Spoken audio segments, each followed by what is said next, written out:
Assalamualaikum warahmatullahi wabarakatuh. Perkenalkan, nama saya Elsa Putri dengan NIM 2311 21254 dari kelas A2.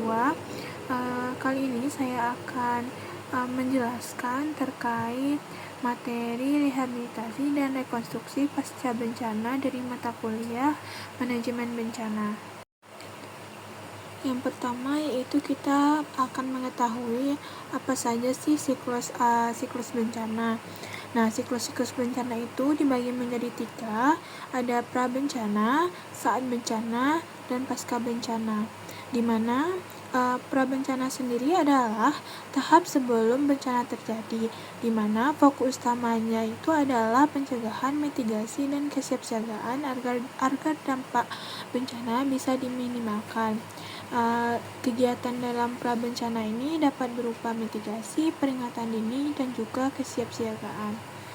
Lalu ada siklus bencana yang kedua, ada saat bencana, merupakan tahap ketika bencana sedang terjadi dan respon cepat sangat dibutuhkan untuk menyelamatkan nyawa dan mencegah kerugian lebih besar, di mana kegiatan-kegiatan pada saat bencana ini dapat berupa tanggap darurat, evaluasi korban, pemberian bantuan makanan, air, dan juga obat-obatan. Lalu tahap yang ketiga ada pasca bencana, di mana tahap pasca bencana itu merupakan tahap setelah bencana mereda, di mana fokus utama dari tahap pasca bencana ini adalah pada pemulihan kondisi masyarakat agar dapat kembali menjalani kehidupan normal atau lebih baik. Pada tahap pasca bencana ini ada beberapa kegiatan yaitu rehabilitasi, rekonstruksi, dan juga evaluasi. Nah, pada pembelajaran kali ini kita akan mendalami terkait siklus bencana pada pasca bencana, yaitu ada tahap rehabilitasi dan juga rekonstruksi.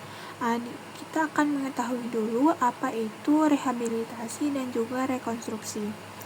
Rehabilitasi sendiri merupakan perbaikan dan pemulihan semua aspek layanan publik atau masyarakat sampai tingkat memadai pada tingkat pasca bencana, di mana dalam artian lain juga rehabilitasi ini merupakan serangkaian upaya untuk memulihkan kondisi masyarakat dan wilayah yang berdampak bencana agar kembali berfungsi secara normal baik dari sisi sosial, ekonomi, fisik maupun psikologis. Lalu ada rekonstruksi, di mana rekonstruksi ini merupakan pembangunan kembali semua prasarana dan sarana serta kelembagaan pada wilayah pasca bencana pemerintah maupun masyarakat. Artian lain juga pasca bencana ini merupakan tahap lanjutan setelah rehabilitasi yang bertujuan untuk membangun kembali secara permanen seluruh aspek kehidupan masyarakat yang rusak yang diakibatkan oleh bencana dengan prinsip build back better atau membangun kembali dengan lebih baik. Nah, saya sudah memaparkan beberapa tujuan dari rekonstruksi pasca bencana. Yang pertama yaitu untuk membangun kembali infrastruktur dan sarana-prasarana secara lebih kuat dan juga tahan bencana. Lalu juga tujuan kedua yaitu untuk mengembalikan dan meningkatkan kondisi ekonomi, sosial, dan budaya masyarakat. Yang ketiga ada untuk meningkatkan kapasitas dan ketahanan masyarakat terhadap risiko bencana di masa depan. Lalu pembahasan yang selanjutnya ada tujuan dari rehabilitasi pasca bencana, di mana ini ada 5 tujuan. Yang pertama yaitu untuk memulihkan fungsi pelayanan dasar seperti air bersih, listrik, dan juga transportasi. Yang kedua untuk membangun kembali infrastruktur dan fasilitas umum yang rusak. Yang ketiga untuk mengembalikan kondisi ekonomi masyarakat yang berdampak.